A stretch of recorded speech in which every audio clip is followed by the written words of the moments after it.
হরে কৃষ্ণ শুধু ভক্তবৃন্দ, আশা করি আপনারা অনেক ভালো আছেন। তো আজকে আমি যে ভিডিওটি করতেছি এটি আমি আজকে বগুড়া থেকে ঘোড়াঘাটের উদ্দেশ্যে রওনা দিয়েছি। তো আমি সকাল দুপুর 1টার সময় আমি বগুড়া শেরপুর থেকে আমি ঘোড়াঘাটের উদ্দেশ্যে রওনা দিই। তো আমি বাসে চড়ে যাচ্ছিলাম। তো আপনারা দেখতে পাচ্ছেন এখানে বাসে আমি যাচ্ছিলাম। অনেকটা গরম এবং গরমে অনেক কষ্ট পেতে হয়েছে আমার জার্নি। আপনারা সবাই জানেন যে আমি আজকে বিশেষ কারণেই হঠাৎ করে আমি মন্দির থেকে একটু বাইরে যাচ্ছিলাম। বিশেষ করে আমার বোন খুবই অসুস্থ এবং তাকে দেখা করবার জন্য আমি যাচ্ছিলাম বাসে চড়ে। তো এটি যে গাড়িতে উঠেছি এটি ঢাকা এবং কুড়িগ্রাম গামী 3 স্টার গাড়ি। তো গাড়িতে অনেক লোকজন ছিল, তারপরও অনেক ভিডিও করতে কষ্ট হয়েছিল, তারপরও কষ্ট করে কিছুটা সময় আমি ব্যয় করেছি। তো অত্যন্ত পরিতাপের বিষয়। তো আমি যখন রাস্তা দিয়ে যাচ্ছিলাম, রাস্তার পরিবেশটা অত্যন্ত ভালো এবং চমৎকার পরিবেশ। মনে হচ্ছিল যেন এশিয়ান হাইওয়ে রোড। এটি বগুড়া থেকে উত্তরবঙ্গে রংপুর, কুড়িগ্রাম, লালমনিরহাট যাওয়ার যে রোড সেটি আপনারা দেখতে পাচ্ছেন। অনেক সুন্দর এই রাস্তাটি, বিশেষ করে গণপ্রজাতন্ত্রী বাংলাদেশ সরকারের একটি উন্নয়নমূলক কর্মের অংশ বলতে পারেন। অনেক সুন্দর রাস্তা, পরিবহন সুবিধা। তো আমি যাচ্ছিলাম এই বাসে চড়ে এই দুপুরের মধ্যে। আমি আগেই বলেছি আমি দুপুর ঠিক 1টার সময় আমি শেরপুর থেকে বগুড়া এবং তারপরে ঘোড়াঘাটের উদ্দেশ্যে আমি রওনা দেই। বাসে চড়ে জার্নি করছিলাম। আপনারা বাসের ভিতরে এবং চারপাশে পরিবেশটা আপনারা দেখলেন। অনেক সুন্দর পরিবেশ। বাস খুব দ্রুত গতিতে চলছে, আপনারা দেখতে পাচ্ছেন খুব দ্রুত গতিতে বাসটা চলছিল। এবং আমি যতটুকু পেরেছি আপনাদেরকে ভিডিওর মাধ্যমে দেখানোর জন্য। তো পুরো ভিডিওটি আশা করি আপনাদের অনেক ভালো লাগবে, আমার সঙ্গেই থাকবেন। তো ভিডিওটি ভালো লেগে থাকলে অবশ্যই লাইক এবং কমেন্ট করে জানাবেন আমাদেরকে কেমন লেগেছে ভিডিওটি। তো দেখুন রাস্তার চতুর্পাশটা কত সুন্দর, সবুজ পরিবেশ। ড্রাইভার সাহেব তিনি গাড়ি ড্রাইভ করছেন। এই বাসটি খুব দ্রুতগামী চলছে। আমি কুড়িগ্রামগামী বাসে চড়ছিলাম। তো যাত্রীরা সবাই কেউ ঘুমিয়ে আছে, কেউ বসে খোঁজ গল্প করছে, সেটি আপনারা দেখতে পাচ্ছিলেন। তো বিশেষ করে এই ব্লগ তৈরি করার জন্য অনেক কষ্ট করতে হয়েছে আমাকে, যেহেতু আমি সিট পাইনি, বাসের কেবিনে চড়ে আসছিলাম।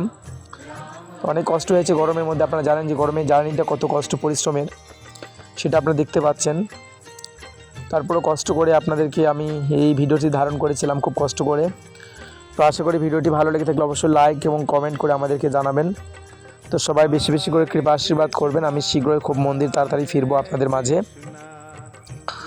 তো অনেক দিন পর বাইরে খুব ভালোই লাগছিল। এটি আমি ওভারব্রিজ দেখতে পাচ্ছেন আপনি, এটা বগুড়া যে ওভারব্রিজ রয়েছে বাস টার্মিনাল এলাকা, সেই ওভারব্রিজ আমরা বাইপাস পাস করছিলাম। সেটি রংপুর, ঢাকা, কুড়িগ্রাম, লালমনিরহাট, পঞ্চগড় যার যে বিশ্ব রোড সেটি আপনারা দেখছেন।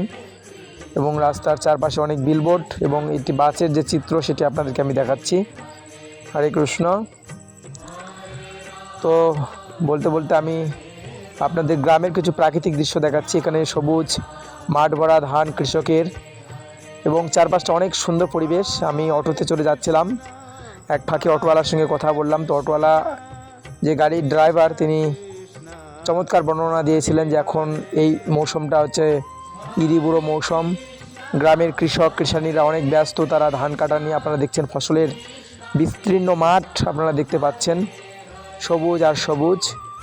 তো আমি ইতিমধ্যে ঘোড়াঘাট পৌঁছে গিয়েছিলাম এবং সেখান থেকে ঘোড়াঘাট থেকে আমি কামদিয়ার উদ্দেশ্যে রওনা দিয়েছিলাম। সেটি এই রোডের যে দৃশ্য সেটি আপনারা দেখছেন। এটি কামদিয়া দিঘিরহাট রোড, সেই রোডটা আমি আপনাদেরকে দেখাচ্ছি এখন। এবং রোডের চতুর্পাশে এটি গোবিন্দগঞ্জ থানা এবং গাইবান্ধা ডিস্ট্রিক্ট।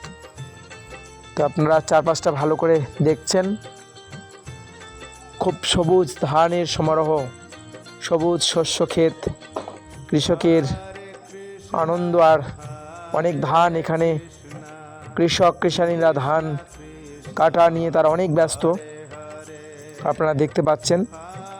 যদিও এই ব্লগটি আমার আসলে করা ঠিক ছিল না, তারপর আপনাদের মাঝে এই নতুন একটি ব্লগ আমি করলাম। তো দেখুন চারপাশটা কত সুন্দর গ্রামীণ পরিবেশ, একেবারে কৃষকেরা ধান নিয়ে ফিরছে এবং বিস্তীর্ণ মাঠ ফসলের, সেটা আপনারা দেখছেন।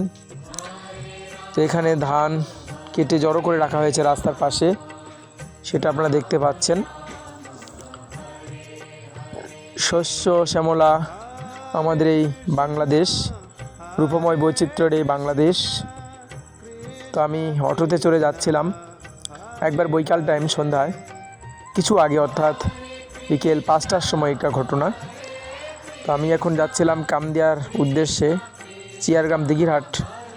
এখানে আমি আমার বোনকে দেখতে আসছিলাম গোড়াঘাটে, এই প্রথম আমি ব্লাড ডোনেশন করছি। তো খুব ভালো লেগেছে। তো আমাকে কৃপা আশীর্বাদ করবেন, এই প্রথম ব্লাড ডোনেশন করলাম, অর্থাৎ রক্তদান। এটি খুব ভালো পুণ্যের কাজ। তো যাকে রক্তদান করছি তিনি আমার নিজের গর্ভধারিণী এবং আমার নিজের বোন হবে। তাকে আমার বড় দিদি, যিনি আমাকে কোলেপিঠে করে মানুষ করেছিলেন, তার জন্য এই ব্লাডটা আমি ডোনেশন করছি আজকে।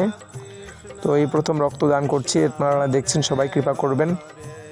আমি গোড়াঘাট মডার্ন ক্লিনিক যে রয়েছে, সেই মডার্ন ক্লিনিকে আমি এসেছি। এখানে এটি দিনাজপুর ডিস্ট্রিক্ট, ঘোড়াঘাট থানা মধ্যে। তো এখানে আপনি দেখছেন আমার দিদি, তিনি কি অবস্থা হয়েছে। তিনি অনেক অসুস্থ, যিনি আমাকে ছোটোবেলায় কোলেপিঠে করে মানুষ করেছিলেন। তিনি অনেকটা অসুস্থ এবং শারীরিক খুব দুর্বল বোধ করছেন, এবং উনি আমার জামাইবাবু হবে। তো সবাই তাদের জন্য কৃপা প্রার্থনা করবেন এবং তাদের পরিবারের জন্য যেন তারা সুস্থ হয়, এবং আমার জন্য কৃপা প্রার্থনা করবেন, এই যেভাবে আমি যেন সবার সেবা করে যেতে পারি। সে পর্যন্ত আপনারা অবশ্যই ভালো থাকবেন, সুস্থ থাকবেন এবং আমাদের জন্য আশীর্বাদ করবেন। তো আজকের মতো ভিডিওটি এই পর্যন্তই। সবাইকে ধন্যবাদ জ্ঞাপন করছি। তো সবাই বেশি বেশি করে কৃপা করবেন, নৃসিংহদেবের কাছে প্রার্থনা করবেন। ইনি আমার জামাইবাবু হবে আমার, এবং ইনি আমার বোন দিদি হবে। ইনি অনেকটা অসুস্থ শারীরিকভাবে। তাকে আজকে ইবনে সিনাতে কিছু টেস্ট দেওয়া হয়েছে। হরে কৃষ্ণ, সবাই ভালো থাকবেন, ধন্যবাদ।